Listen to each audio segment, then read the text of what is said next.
खून की कमी या रक्त अल्पता, खून की कमी या रक्त अल्पता या एनीमिया बहुत बड़ी समस्या अपने देश में हो गई है।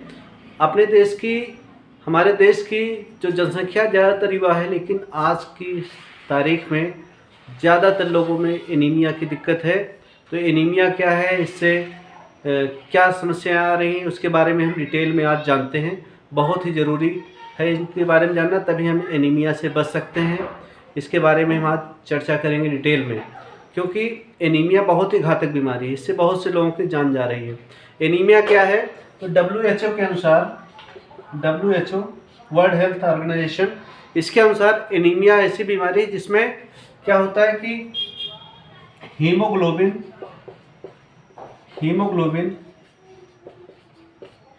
या RBC की संख्या, इन दोनों में किसी में अगर कमी है खून में तो उसको कहते हैं रक्ताल्पता या एनीमिया। अब हम जानते हैं कि हीमोग्लोबिन है क्या। तो आप लोगों को पता है कि जो हमारा रक्त होता है, रक्त की 3 कणिकाएँ होती हैं। वास्तव में रक्त के 2 पार्ट होते हैं। 60% लगभग, 55% या 60% ये लगभग होता है प्लाज्मा, जो तरल भाग होता है, और RBC लाल रक्त कणिकाएँ, WBC और प्लेटलेट्स, ये रक्त कणिकाएँ जो होती हैं 3 तरह की, इनकी मात्रा होती है लगभग 45%। तो रक्त में करीब 45% तो रक्त कणिकाएँ होती हैं और 55% होता है प्लाज्मा या तरल पदार्थ।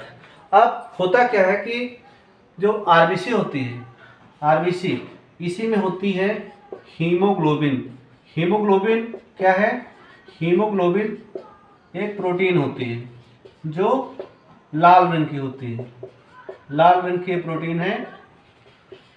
इसीलिए हमारा RBC लाल होती है और खून भी लाल होता है, क्योंकि RBC की मात्रा बहुत ज़्यादा खून में होती है, करीब 99% RBC ही होती है। तो RBC की मात्रा ज़्यादा है, इसलिए खून हमारा लाल रंग का होता है। हीमोग्लोबिन होता है क्योंकि उसमें हीमोग्लोबिन प्रोटीन होती है। अब जानते हैं कि हीमोग्लोबिन का काम क्या है, तो इसके बारे में डिटेल में जानते हैं।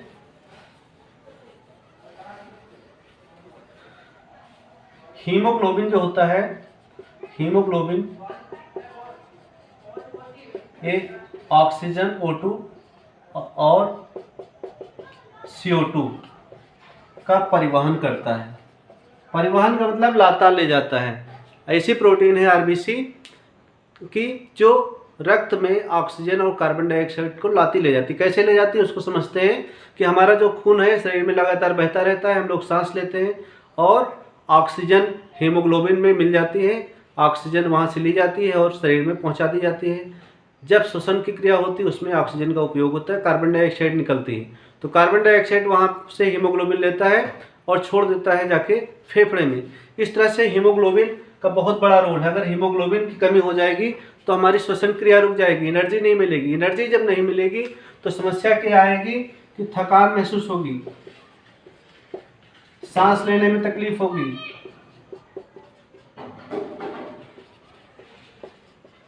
सिर दर्द, यहाँ तक बेहोशी और मृत्यु भी हो सकती है। हाथ पैर में दर्द होता है तो ये हीमोग्लोबिन की कमी की वजह से होता है। तो अगर हीमोग्लोबिन नहीं होगा तो शरीर का विकास नहीं होगा, बच्चों का ठीक से विकास नहीं होगा और ऐसी स्थिति कही जाएगी रोग की अवस्था, जिसमें एनीमिया रोग इसको कहा जाएगा। एनीमिया रोग हो जाएगा अगर हीमोग्लोबिन की कमी हो जाएगी तो। अब हीमोग्लोबिन हम लोगों की जो कम हो जाती है, इससे नुकसान क्या हो हमने सारे बता दिए। हीमोग्लोबिन का कारण क्या है ये जानते हैं, कारण क्या है। तो हीमोग्लोबिन के 2 तरह के कारण नहीं बल्कि लगभग 400 प्रकार हैं हीमोग्लोबिन की कमी के। एनीमिया के 400 प्रकार हैं, लेकिन मुख्य जो इसके कारण है वो हम जानते हैं। सबसे पहला कारण है आयरन की कमी, आयरन डिफिशियंसी का मतलब कमी, आयरन की कमी। इसी वजह से सबसे ज़्यादा हीमोग्लोबिन की कमी होती है। दूसरा विटामिन B12, विटामिन B12 की वजह से, इसकी कमी से एनीमिया बीमारी हो सकती है। तो विटामिन B12 अगर शरीर को सही मात्रा में नहीं मिलती तो एनीमिया बीमारी होगी। इसके अलावा थैलेसीमिया,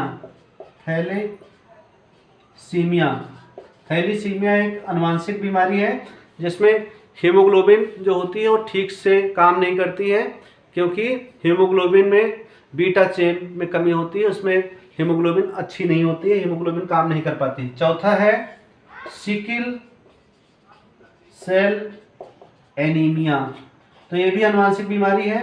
इसकी वजह से हंसियाकार आरबीसी हो जाती है, आरबीसी ठीक से ऑक्सीजन और कार्बन डाइऑक्साइड का परिवहन नहीं करती, हीमोग्लोबिन त्रुटिपूर्ण होती है।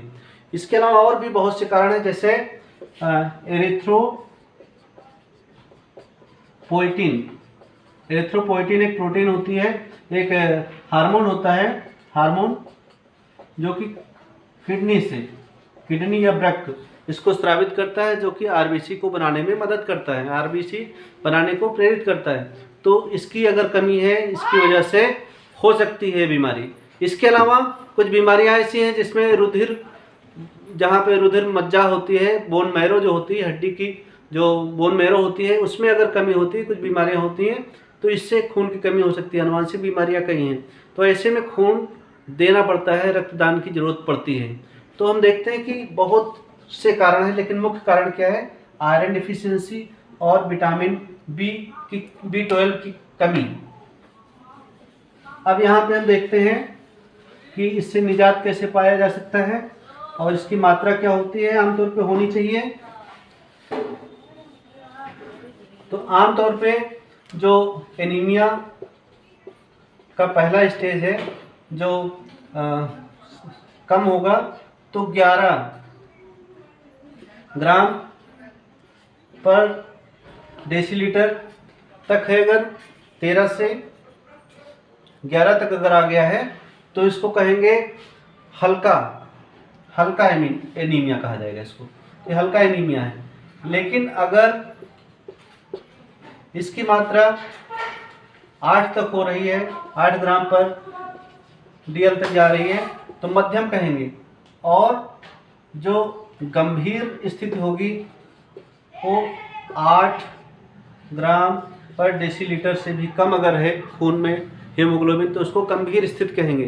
तो आमतौर पे जो हीमोग्लोबिन की मात्रा होती है वो करीब 12 से 18 ग्राम पर DL होती है, डेसीलीटर होती है। लेकिन अगर मात्रा कम हो जा रही है तो इसको कहेंगे एनीमिया की बीमारी।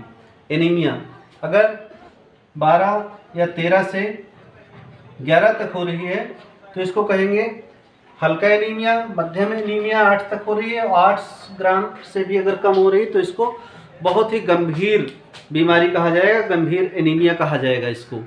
तो इससे हम कैसे बच सकते हैं इसके बारे में भी जान लेते हैं, क्योंकि बीमारी के बारे में जानने के बाद अगर इससे हम बच नहीं पाए तो बेकार है। तो बचने के क्या उपाय हैं? बचने के उपाय, तो सबसे पहले हमको खान पान अपना सुधारना होगा, खाने पीने की आदतों में सुधार करना होगा। आमतौर पे क्या होता है कि बहुत से बच्चे लापरवाही में या माँ बाप की लापरवाही में समय से भोजन नहीं करते, सुबह भोजन नहीं करते हैं, नाश्ता नहीं करते ठीक से, उसके बाद में दोपहर में भोजन नहीं करते। तो ऐसी स्थिति में कुपोषण के शिकार होंगे, पोषक तत्वों की कमी होगी। तो ऐसे में हम देख रहे हैं कि ज़्यादातर बच्चों में 50% से अधिक बच्चों में एनीमिया हो रही है। लेकिन लोग सोचते हैं कि बच्चे बिल्कुल हमारे स्वस्थ हैं। तो ऐसे में जो अभिभावक उनकी जिम्मेदारी बनती है कि बच्चों को पूरा पोषण देने के लिए उनको खिलाएं पिलाएं और खान पान में कमी ना होने दें। तो ऐसे में हमको जो आयरन वाली चीज़ें हैं, आयरन की गोलियां दी जाती हैं, आयरन की गोलियां। लेकिन एक तो इस तरह का इलाज माना जाएगा तो इसकी ज़रूरत ना पड़े। अगर आयरन की कमी है तो आयरन की गोलियां दी जाती हैं। नहीं तो हम लोगों को जो खान पान की चीज़ें हैं, पालक, बथुआ, हरी साग सब्जी, इन सब चीज़ों का सेवन करना चाहिए। लोहे के बर्तन, कढ़ाई में भोजन बनाएं तो इस तरह से आयरन उसमें मिलेगी, तो आयरन की अगर कमी दूर होगी तो बच सकते हैं। इसके अलावा अगर विटामिन की कमी है तो विटामिन B12 इसकी भी दवा दी जाती है। तो इस तरह से हम आयरन की कमी दूर करके हीमोग्लोबिन की कमी को दूर कर सकते हैं। और अब अगर हम स्वस्थ रहेंगे तभी हमारा मन लगेगा पढ़ने में भी, तभी हम स्वस्थ रहेंगे, नहीं तो कमज़ोर रहेंगे। ऐसी स्थिति में ना तो शारीरिक काम कर सकते हैं, ना तो हम शिक्षा का काम कर सकते हैं, पढ़ाई कोई भी काम नहीं कर पाएंगे, क्योंकि कहा गया है स्वस्थ शरीर में स्वस्थ मन निवास करता है। तो ऐसे में जिम्मेदारी बनती है सबकी कि एनीमिया से कैसे भी बचें और खान पान पर पूरा ध्यान रखें, संतुलित भोजन करें, प्रोटीन और विटामिन्स मिनरल्स सारे हों भोजन में, ऐसा भोजन हम ग्रहण करें, तभी इस बीमारी से बच सकते हैं। क्योंकि आमतौर पे ये बीमारी होती है पोषक तत्वों की कमी से। हालांकि जो अगर अनुवांशिक बीमारियां हैं या कुछ रोग की अवस्था है, जैसे किसी को कैंसर है या ऑटो इम्यून डिजीज़ हैं, तो ऐसे में खून की उन बीमारियों का इलाज, खून की कमी को दूर करने का केवल एक ही कारण है कि उनका समय पर इलाज किया जाए कायदे से, तभी इस बीमारी से बच सकते हैं। नहीं तो सबसे ज़्यादा ज़रूरी है कि खान पान पर ध्यान दें, और अगर किसी खून की ज़रूरत है तो समय पर उनको रक्तदान उपलब्ध कराया जाए, उनको खून चढ़ाया जाए, तभी इससे हम बच सकते हैं। ओके।